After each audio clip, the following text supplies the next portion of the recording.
What's up, y'all? I'm Nate G219, and this is the Hell But Back and Better. Y'all know what it is. Another one coming at y'all. First, hit that like and subscribe. Hit that channel if y'all want to help out. Today is March 1st, man. Happy spring, man. First day of spring, loving it. About 1 o'clock in the afternoon. Irrelevance, but still it's spring, man.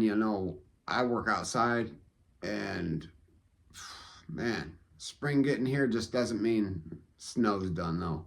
I live in Northwest Indiana, and hell, I've had a blizzard in April, so it wouldn't surprise me if we got feet of snow again. I mean, gosh, I hope I don't, but man, it's possible. It is possible. I know it was snowing earlier. It was snowing this morning, although, as you see there, it was all covered this morning. There's not a speckle of snow on my yard, so it's gone.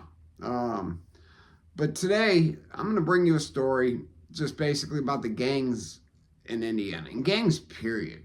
Organizations, affiliations, whatever you want to call them, it's a gang. And some come from prison, some come from the streets. Many come from the streets. And when you enter to a prison, one of the first questions you're asked, are you affiliated? If so, what affiliation are you? And if you're not affiliated, tell them no. If you are affiliated, tell them no. Usually. At least I did. I mean, I definitely did. But all right, when I came home and if you don't know what coming home means, don't learn what coming home means. If it means, if you don't know, it's good that you don't. You know what? Actually, I'm going to educate you. Coming home, at least with the organization I was affiliated with, was becoming official, becoming validated, becoming a part of this organization. And I was at one point in time an insane gangster disciple. Now, have I officially retired or done anything to get out? No, man. I just stopped gangbanging. And I learned, it took me a minute, but I learned that no matter how good it sounded, this brotherhood, this camaraderie, and all this sounded, it was a joke. And every member of every affiliation, I've had at least a member of every affiliation I know, any one of them, except them fake ones like them 2-1 fatals, them jokesters, told you about that Jeffrey Fugate chump. But most of them, if not all of the ones I've met, have, at least on the streets, have put that crap behind them. Aryans, Vice Lords, other gangster disciples, insane gangster disciples is what I was a part of. Plenty of others. Saxonites, so many organizations. And you don't understand, especially where I live at. I live in the 219, which is, if you're coming from Chicago and you enter Indiana, you're in the 219. That's this area code. It's fairly large area code, and we're 219, baby. And it's where you get Nate G 219. Nate G 219. For those that didn't know, now you do. And that's just, we're a large community. And a part of the large community of the 219, we have Gary, Indiana. Gary, Indiana, and Chicago. I mean, Gary, Indiana is there. Like a mile and a half, 2 miles. 5 minutes down the road. Maybe 3 miles. I give it 3, even 5. It doesn't matter. It's 5 minutes damn down to the road. Y'all get it what I'm saying. So it's really strongly influenced by the Chicago structure. And regardless of what you're told, when you're aspiring to be a member of some organization, some affiliation, some gang, is that what you're going to hear and what's going to make you, hey, that sounds good. It does sound good. I promise you, it all ends badly. I've never met a successful gangbanger. Okay, I can't say I haven't met a successful drug dealer, but who's to say that he's successful in the long run? Because, that man from the last I heard still out there selling dope. He'd been selling dope for 10 years before I had even met him. And that was back in 2011, I think. So just about a year before I went to prison, I had met this dude. And he's still out there selling dope. So he's been selling dope since like 2000, so like 25 years. You know what I'm saying? Like, I mean, that's astonishing. He doesn't have anything but a couple traffic tickets on his record.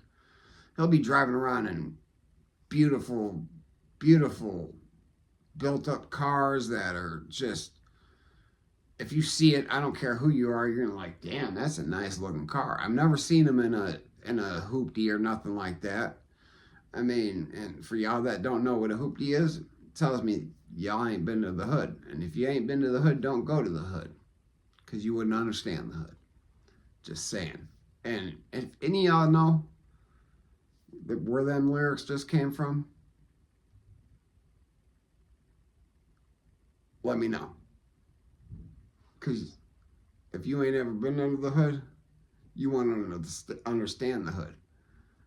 So stay the fuck out of the hood. I said it a little different than the movie or the song. But let me know if you know what that's from. Time out. But time in. But you're taught that it's about like GDs, growth and development. And it sounds great. But look at Chicago. Chicago's filled with more gangs than you could ever imagine. And like you go out West Coast, you got a couple main gangs, American gangs. Now you got the Spanish gangs, you got La MA, you got them too. You got them in Indiana though too. Now, as far as they go, they're the most respectable humans inside the prison system. There's a hardcore no drug policy. It's a money policy. They're getting money. And they don't deal with just anybody. They're a very, very serious situation. But on the streets, I've never ran into one that I know about. So, and okay, back to the gangs. Okay. What I was saying before. I mean, I'm going to be kind of all over. This is just a lot to get into, and it's probably going to be more than one part, because I'm going to tell you a couple of things I've seen. I've been in 3 different prisons, and 2 of them were level 2s. One was a level 1/level 2. And that was the first one I had went to, Indiana State Outside Facility. It's part of Indiana State Prison, but it's the lakeside. It's actually not even the lakeside of the prison, but it's called Lakeside. That's what it's nicknamed anyways. It's such a pussy ass camp, and when I walked in there, no, I'd always been taught I gotta go talk to a big homie, whoever's running that deck, as far as who's running the gangsters affiliation, the organization, and let him know who my big homie was. And there was a couple calls made, and it was simply because I did not want to be active, because I knew the second I took my shirt off, I'm gonna be spotted, an affiliated gang member. And I had to. I couldn't just shower my shirt on and shit. That's weird, man. Get the hell out of here. But yeah, I went and talked to him, and the next day he told me, he's like, hey, you're cool, big dog. Shook my hand like a man, not like, throwing birdies up or nothing. None of that. Woo, none of that. No, we shook hands like a man, And that's what it is. But had I decided I wanted to be back on count, I could get back on count. But if I did, that was that. I'm back in. And I'm back in for life. Like, no turning back. Because I'd stopped gangbanging, had family, and started gangbanging again, then really decided to not want to be gangbanging. Hold on 1 second. Yeah, didn't want to be gangbanging, so wasn't going to be. And grateful I didn't, because, within weeks, I learned that the structure, at least the lack thereof structure. Sorry, I got to take those off. There's a glare too. And, but the lack of structure. And that wasn't just with the gangsters, the vice lords. It was with every organization at this camp. This was a level 1/level 2 camp. And the hole was a timeout cage. It was a closet with a steel cage door for a couple hours. I mean, that was your discipline. If you got in a little petty trouble, got in an argument with the guard or something like that, really wasn't no big deal. Went to this timeout box. Nobody messed with you. It was quiet for a couple hours. I mean, hey, it is what it is. So, not much that can happen to you there. I never saw anybody carrying any big bangers or nothing like that. If you don't know what a banger it is, it tells me you've never been to the penitentiary. Don't go to the penitentiary, because you might see a banger. A banger might see you. A banger is a knife, a stat, like anything to bang you up with, little ones, big ones. All right, so I saw one person with a banger made out of plastic there. It looked like he had melted about 30 toothbrushes together and made kind of a butcher knife. And I know it would have punctured you, because it was a thick butcher knife with this like square top filed to this point that was just unbelievable. But then you had people that would take 2 or 3 razor blades, solder them together, and melt them into the toothbrush, wrap it up real good, and 3 blades soldered together. They would kind of sharpen a point on it, so it had like a poker end on it, and that would do some damage. But you know what? I never saw anybody use any pokers back there. Now, when I got behind the wall, pooey, there were some bangers. But back to the gangbanging. The lack of structure. I saw a 2'6" Latin folks put his hands on this unaffiliated white man, and there's a motto when it comes to folks: we come as one. Now, I'm not active, I'm not on count, I have no expectations to help this man. I have no aid and assist, nothing. I don't have to do nothing. I'm not gonna do nothing. It's not my business. But the lack of structure had that Earl whoop that dude behind the wall, that dude would have had all sorts of problems. Time out. That dude would have been in the infirmary, if not worse. Now, behind the wall, there was a lot of structure. But so, there was a couple Aryans, they had been screwing their own probates. You know what I mean by screwing their own probates. And if you don't know what a probate is, that's a good thing, man. Probate is something that you got to become before you become an Aryan, or I think the Saxonites also use that. There's plenty of gangs. Now,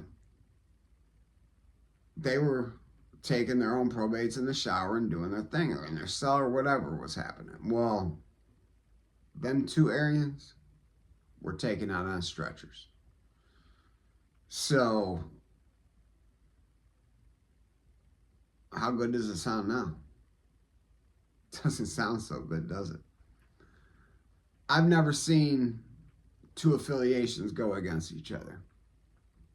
Now, I've seen a dude lose 2 soups in the box, in the store box, and Vice Lords stomp him out over 66 cents.